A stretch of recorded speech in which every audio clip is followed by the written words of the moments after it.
बहुत समय पहले एक राजा रानी अपने राज्य में हंसी खुशी रहते थे। रानी के कमरे के रोशनदान में एक चिड़िया और चिड़े ने घोंसला बनाया था। उनके 3 बच्चे थे, वो बहुत खुशी से रहते थे। राजा रानी रोज उन्हें देखकर खुश हुआ करते थे। एक बार चिड़िया बीमार पड़ गई और कुछ दिनों बाद वो मर गई। फिर चिड़े ने दूसरी चिड़िया ले आई। जब दूसरी चिड़िया आई तो उसने पहली चिड़िया के बच्चों को घोंसले से गिरा दिया, जिससे बच्चे मर गए। रानी ये सब देख रही थी। रानी को ये सब देखकर बहुत ही दुख हुआ, वो रोने लगी। तभी राजा वहां आए और उन्होंने रानी को रोता हुआ देखकर रानी से पूछा, क्या हुआ रानी, तुम किस लिए रो रही हो?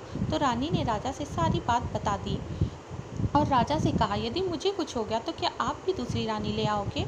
तो राजा ने कहा, नहीं, तुम ऐसा क्यों बोल रही हो, तुम्हें कुछ नहीं होगा रानी। रानी ने कहा, मुझे वचन दीजिए कि आप दूसरी रानी नहीं लाएंगे। राजा ने रानी को वचन दे दिया। समय बीतता गया। एक बार रानी बहुत बीमार पड़ गई। राजा ने बहुत इलाज कराया मगर रानी नहीं बची। रानी के 3 लड़के थे, तीनों अभी छोटे थे। राजा को बच्चों की चिंता होने लगी और सबके कहने पर राजा ने दूसरी शादी कर ली। दूसरी रानी बहुत बुरी थी, वो बच्चों को ज़रा भी ध्यान नहीं देती थी। जैसे तैसे बच्चे बड़े हुए।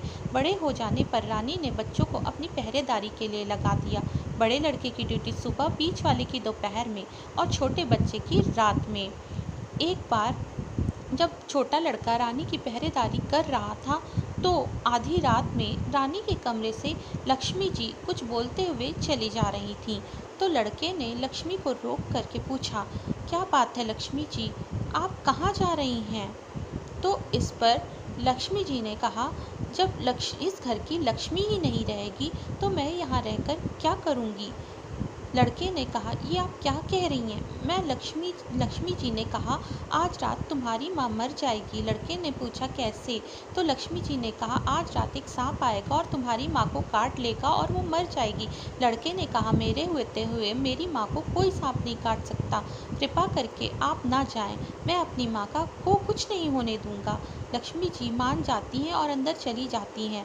लड़का अपनी माँ के पास ही खड़ा रहता है। जैसे ही आधी रात होती है तो वैसे ही एक कमरे के रोशनदान से एक सांप निकलकर रानी के पास आने लगता है। लड़का देख लेता है और सांप की गर्दन काट देता है। सांप मर जाता है, लेकिन सांप की गर्दन कटने से जो खून की छींटें आती हैं वो रानी के होंठ पर पड़ जाती हैं। तो लड़का सोचता है कि माँ ने अगर इसे चाट लिया तो वो मर जाएगी। इसलिए लड़के ने रुई की मदद से रानी के होंठ से खून के छींटे जैसे ही साफ किए, वैसे ही रानी जग गई और वो लड़के पर गलत इल्ज़ाम लगाने लगी। उसने राजा को बुलाया और लड़के को सज़ा देने के लिए कहा। लड़के को फांसी की सज़ा देने के लिए कहा। राजा को भी ये सब जानकर अपने लड़के पर बहुत गुस्सा आया, मगर राजा को अपने बच्चों पर भरोसा था। अपना फैसला सुनाने से पहले राजा ने अपने बड़े लड़के को बुलाया और उससे पूछा कि यदि अपनी माँ के साथ कोई ऐसा करे तो उसे क्या सज़ा मिलनी चाहिए। तो बड़े लड़के ने कहा, उसका सर तुरंत धड़ से अलग कर देना चाहिए, लेकिन सोच समझकर। मैं आपको एक कहानी सुनाता हूँ। एक राजा थे, उनके पास 2 जानवर थे, एक तोता और एक कुत्ता। तोता राजा के लिए दूर दूर से मीठे फल लाया करता था, जिसे खाकर राजा बहुत खुश हुआ करता था। राजा अपने दोनों वफादार जानवरों से बहुत प्यार किया करते थे। एक बार तोते को एक अमृत के फल के बारे में पता चला, तो तोता वो फल लेने के लिए चल दिया। उस फल का पेड़ बहुत दूर था। तोता ये चाहता था कि राजा उस फल को खा के अमर हो जाए। हाय फ्रेंड्स, क्या तोता अपने मालिक के लिए वो फल ले जा पाता है? क्या राजा अपने लड़के को सज़ा देते हैं? ये सब जानने के लिए प्लीज़ मेरी कहानी का पार्ट 2 ज़रूर देखिएगा। और अगर आपको मेरी ये वीडियो अच्छी लगी है तो मेरे चैनल को